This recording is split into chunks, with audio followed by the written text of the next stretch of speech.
नमस्कार। आज 9 सितंबर है और आज मेरी मम्मी का बर्थडे होता है।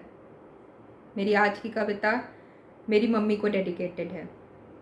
मेरी मम्मी टैलेंट का भंडार थी, सर्वगुण संपन्न थी।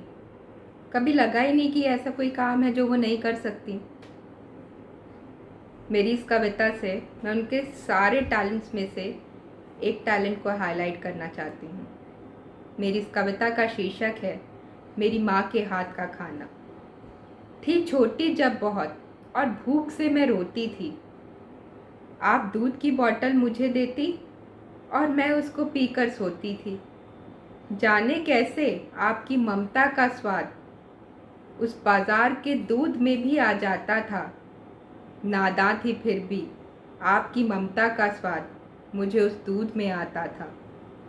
मेरे स्कूल का टिफ़िन भी आपके प्यार से भरा होता था। वो ठंडा खाना भी माँ स्वाद में खरा होता था। जब स्कूल से वापस घर आती तो आप मेरे लिए खाने की थाली ऐसे सजाती थी जैसे मैं स्कूल से नहीं कोई रोज मेडल जीत के लाती थी। माँ आपके खाने की तारीफ तो हर कोई करता था, आपके बनाए खाने पर हर कोई मरता था। एग्ज़ाम्स के समय आप अपने हाथों से मुझे खाना खिलाती थी। जाने कौन सा जादू आप उन निवालों में भर लाती थी। वो खाना मुझ में नई ऊर्जा भर देता था, मेरी सारी थकान को पल में दूर कर देता था। जब शादी करके आपसे दूर चली गई थी और वो ससुराल की रसोई मेरे लिए बिल्कुल नई थी। ससुराल में जब पहली बार मैंने हलवा बनाया था, जैसा आपने कहा था माँ, मैंने सब कुछ वैसा ही मिलाया था। आपकी सीख का असर वहाँ भी रंग लाया था। सबको वो हलवा बड़ा पसंद आया था। जब आपसे मिलने मायके आती थी तब बस मैं तो बेड पे पड़ जाती थी। जो भी मेरा मन करता आप प्यार से बनाकर मुझे खिलाती थी।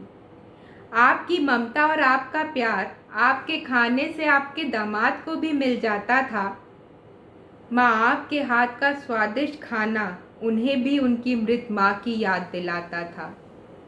पता नहीं था हमें कि हमारी खुशियों की उम्र है बहुत छोटी। मेरे नसीब में बची बहुत कम है अब माँ के हाथ की रोटी। जब मुझसे हाथ छुड़ाकर आप भगवान के पास चली गई थीं, तब मुझे ऐसा लगा कि रुक मेरी भी सांसों की नली गई थी। आपके जाने के बाद माँ खुद को बड़ी मुश्किल से संभालती हूँ। अपने खाने की फरमाइशों को अब अपने अंदर ही मार डालती हूँ।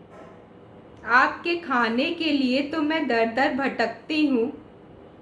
बड़े बड़े रेस्टोरेंट में जाकर महंगे से महंगा खाना ऑर्डर करती हूँ। फिर निराश होकर अपने पेट को बस यूं ही भरती हूँ।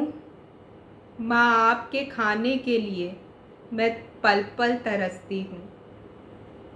मेरी इस उदासी को मेरे पतिदेव खूब समझते हैं। कभी कभी इसीलिए मुझे किचन से निकाल कर वो खुद मेरे लिए खाना बनाया करते हैं। वो प्यार से बने स्वादिष्ट खाने को मुझे वो अपने हाथों से खिलाते हैं। माँ इस तरह वो मेरी उदासी को दूर भगाते हैं। मेरी हालत देखकर आंखों में आंसू तो उनके भी आते हैं। समझते हैं वो भी कि खाने में सब कुछ मिलाकर भी वो माँ की ममता नहीं मिला पाते हैं। धन्यवाद।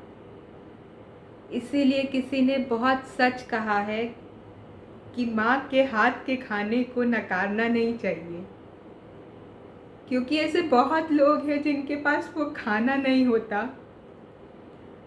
और ऐसे बहुत लोग हैं जिनके पास माँ नहीं होती। धन्यवाद।